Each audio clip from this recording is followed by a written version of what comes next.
Rapid fire अंदाज में फटाफट नतीजे ढेर सारे हैं, समय हमेशा की तरह कम है। शुरुआत करेंगे हैवेल्स से। नतीजे अच्छे आए हैं और शेयर को हमने चलते हुए देखा भी है। प्रॉफिट में करीब करीब 25% के आसपास का उछाल है, मार्जिन भी करीब करीब 1% के आसपास इंप्रूव किया है। हैवेल्स क्या व्यू होगा आपका? देखिए अभिषेक जी, ये मेरा 800-900 रुपये वाला शेयर था और सर्दियों में मैंने कहा था कि हैवेल्स लेना। आई थिंक कंज्यूमर अप्लायंसेज में इस जैसी कंपनी नहीं है। लॉयड्स की एक्विजिशन के बाद री रेट हो गया और अभी तो गर्मी शुरुआत है। आपने देखा ही है, बंबई में तो कह रहे हैं इस जैसी गर्मी नहीं थी। एयर कंडीशन और एयर कंडीशन के ancillaries are going to go through the roof. बहुत बढ़िया रिजल्ट है, मार्जिन भी एक्सपेंड किए हैं, थोड़ी प्रॉफिट आ सकती है क्योंकि शेयर डबल हो गया है। लेकिन हैवेल्स और वोल्टास इस समर के लिए आपने लेने ही लेने हैं। थोड़ा बहुत करेक्शन में लीजिए, थोड़ा और नीचे लीजिए, लेकिन दीज आर ये इनसे अच्छे प्लेज ही नहीं है। ये तीनों share Havells, blue star and Voltas, मुझे लगता है कंजम्पशन स्टॉक्स पे इलेक्ट्रिकल में इस जैसे कंपनी नहीं है। हैवेल्स खासकर दिल्ली वाली कंपनी है और ये मैं बहुत पहले से ट्रैक करता हूँ। जब इसकी मार्केट क्या भी 1000 करोड़ थी, आज ये कहाँ से कहाँ पहुँच गया है। और अभी भी मुझे लगता है there is still more upside in all these 3 stocks. ठीक है, बढ़िया। तीनों के तीनों स्टॉक अच्छे लग रहे हैं और हैवेल्स गिरावट पर खरीदने वाला ये शेयर है। सोना BLW, और नतीजे इसके भी अच्छे आए हैं। प्रॉफिट की और एबिडा की बात करें तो 23% के आसपास की ग्रोथ है, मार्जिन भी इंप्रूव किया है। सोना BLW, भसीन साहब कैसा लग रहा है आपको ये? Unquestionably the best stock on OEMs, और कहीं भी आपको लेना है ये शेयर लेके रखिए। ये शेयर अनबीटेबल रिटर्न्स देगा, अभी तो शुरुआत है। ठीक है, शुरुआत है, बढ़िया रिटर्न्स आगे कंपनी देगी। इसके अलावा नियोजन केमिकल्स के नतीजे रहे हैं अच्छे। प्रॉफिट्स में हमने ठीक ठाक इंप्रूवमेंट देखा है। पहले 1 करोड़ था तिमाही आधार पर और अभी 17 करोड़ पर है।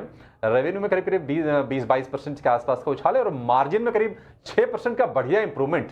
केमिकल कंपनीज तो सिलेक्टिव हम देख रहे हैं कि अच्छे से चल भी रही हैं। भसीन साहब, नियोजन केमिकल, इसमें क्या करें? हाँ देखिए, बहुत छोटी कंपनी है। हम ज़्यादातर बड़ों को ट्रैक करते हैं, SRF, अतुल, आपका आरती इंडस्ट्रीज। लेकिन मुझे लगता है द टाइड इज टर्निंग। यहाँ अगर मैं एक शेयर रिकमेंड कर सकता हूँ जो अंडर परफॉर्म कर रहा है, जिसके रिजल्ट वीक थे, वो तो Tata chemical.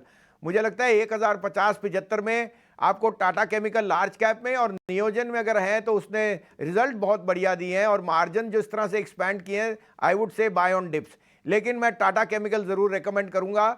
The worst is behind as far as specialty chemical goes और caustic soda prices have bottomed out.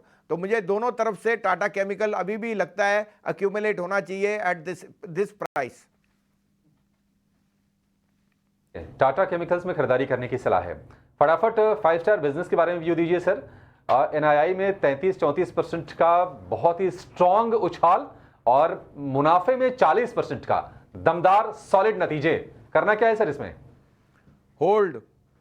I think ये एक बहुत ही बढ़िया स्टॉक रहा है as a business, as a management. इन्होंने बहुत स्ट्रॉन्ग प्रोग्रेस दिखाया और वो बता रहा है कि सेलेक्ट NBFC, सेलेक्ट जो अपनी डिस्क्रीट पॉकेट्स में अपना एक्सपेंशन कर रहे हैं, जहां उनका होल्ड है, they are doing extremely well. तो hold would be my call. ये शेयर वैसे भी काफ़ी बढ़ चुका है। आपको लेके अगर आपके पास है तो पोर्टफोलियो में रखें। को डिक्लाइन आए तो थोड़ा ऐड कर सकते हैं, but best of the results is being priced इन। ठीक है, होल्ड करने की सलाह है। इंडस टावर अनुमान के मुताबिक नतीजे इसके आए हैं। रेवेन्यू फ्लैट रहा है लेकिन मुनाफे में 20% का उछाल है और मार्जिन में जो इंप्रूवमेंट है वो 50% से बढ़ के 57% के मार्जिन रिपोर्ट किए हैं। इंडस टावर सर क्या करें इसमें? अभिषेक जी, पहले आपको डीपी जी को कहना पड़ेगा। 205, 210, 220 पे मैंने कहा था 350 का भाव हो जाएगा, पता भी नहीं लगेगा। और जिससे जितनी फास्ट से ये बढ़ा है, शायद ही कोई शेयर बढ़ा हो। वोडाफोन की कैश इन्फ्यूजन का सबसे बड़ा बेनिफिशियरी इंडस टावर है और एयरटेल जिस तरह से पावर एक्सपैंड कर रहा है, मुझे कोई दो राय नहीं, ये शेयर और ऊपर ऊंचाई पे जाएगा। एज ए डिस्क्लोजर ये हमारे पोर्टफोलियो में है और हमें लगता है ये 400, 450 भी हो जाए, कोई बड़ी बात नहीं है। वोडाफोन का वापसी आना is a very big positive for Indus tower. लेकिन एज ए डिस्क्लोजर ये शेयर काफी बढ़ भी चुका है। थोड़ा सा अपना डिलीजेंस कीजिए, थोड़ा मार्केट करेक्शन आए तो लीजिए। ठीक है, करेक्शन आए तो लीजिए। 450 रुपए तक के भाव इंडस टावर में आ जाएंगे। फटाफट 1-2 कंपनियों के बारे में और राय ले लेते हैं। अंबुजा सीमेंट के नतीजे कमजोर रहे हैं।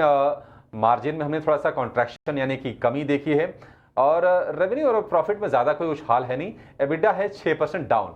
अंबुजा सीमेंट, भसीन साहब, कन्विक्शन थोड़ा सा हिलेगा? नहीं, बिल्कुल नहीं। ये आपको पता है सीजनल इफेक्ट है, और आपको पता है कि थोड़ा सा मार्जिन का इसलिए है क्योंकि प्राइसिंग पावर कम हुई थी, कुछ प्राइसिंग घटी भी थी।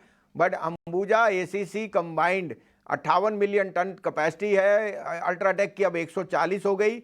ये तीनों है ऑलमोस्ट 38% मार्केट शेयर, और दो आप और नाम ला दीजिए, डालमिया और श्री सीमेंट, तो 5 प्लेयर हो गए जो 53% मार्केट शेयर होल्ड करते हैं। मुझे लगता है ये सीजनल इफेक्ट है।